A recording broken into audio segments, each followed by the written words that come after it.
जय हरी. जय हरी जय हरी.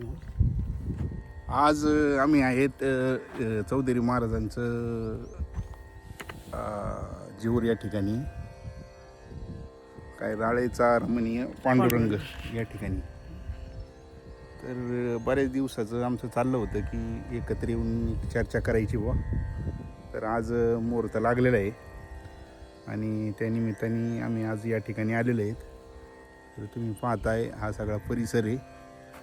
इथे हे मागं पांडुरंगाचं मंदिर आहे आणि हा चौधरी महाराजांनी इथं साधना केलेली आहे आणि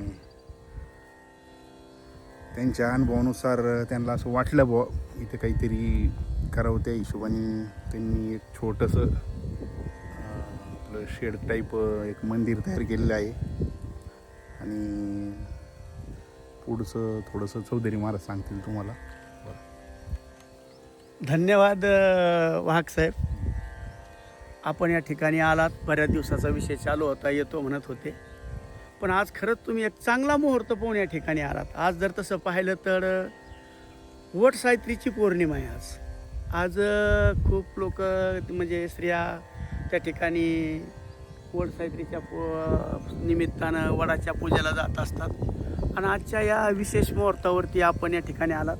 खऱ्या अर्थाने स्थान जर विचार जर केला तर याला राळेचा रमणीय पांडुरंग म्हणतात आणि खऱ्या अर्थाने हा धनगरवाडी या परिसरातील, जेऊर पंचकृषीतील धनगरवाडी या परिसरातील हा दुधाळ्या डोंगर आहे आणि या दुधाळ्या डोंगरावरती ही छोटी राळ रास आहे आणि या राळ राशेचा जर विचार केला तर हिला कासवाच्या आकाराची राळ रास आहे. हिच्यावरती हा रमणीय पांडुरंग या ठिकाणी आहे. आपण या ठिकाणी आलात आणि खऱ्या अर्थाने इथं थोडी शोभा वाढवली असं म्हणायला काय हरकत नाही, कारण आजच्या या शुभ काळामध्ये आपण येऊन या पांडुरंगाला या ठिकाणी भेट दिली. या ठिकाणी आपण बरीचशी अशी वटवृक्ष लावली होती. त्याच्यानंतर इथे गोरक्ष चिंच पण आपण लावलेली आहे, पण आता पाण्याअभावी या ठिकाणी काही झाडं गेली आपली आणि एक वटवृक्ष आपल्या एका ठिकाणी चांगल्यापैकी आहे. त्या ठिकाणी गोरक्ष चिंच चांगली आहे आणि चला हे एक रमणीय स्थान आहे.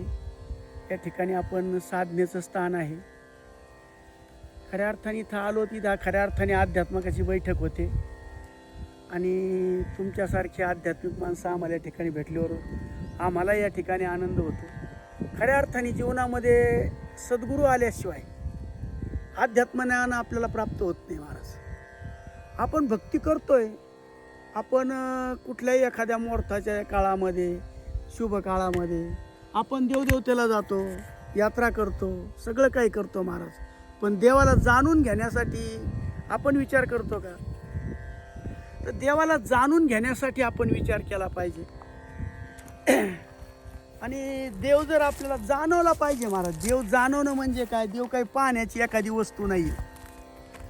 देव हा सूक्ष्मातला सूक्ष्म असून व्यापकातलं व्यापक असणारं ते तत्व आहे आणि असं तत्व जाणून घेण्यासाठी आपल्याला सद्गुरूचं सानिध्य लाभलं पाहिजे आणि सद्गुरूच्या माध्यमातून जेव्हा देव कळतो तेव्हा या जीवाला समाधान नावाची गोष्ट लाभते महाराज. अध्यात्म माणसाचं पोट नाही भागवत, पण अध्यात्म मात्र त्याला समाधान प्राप्त करून देत असतं.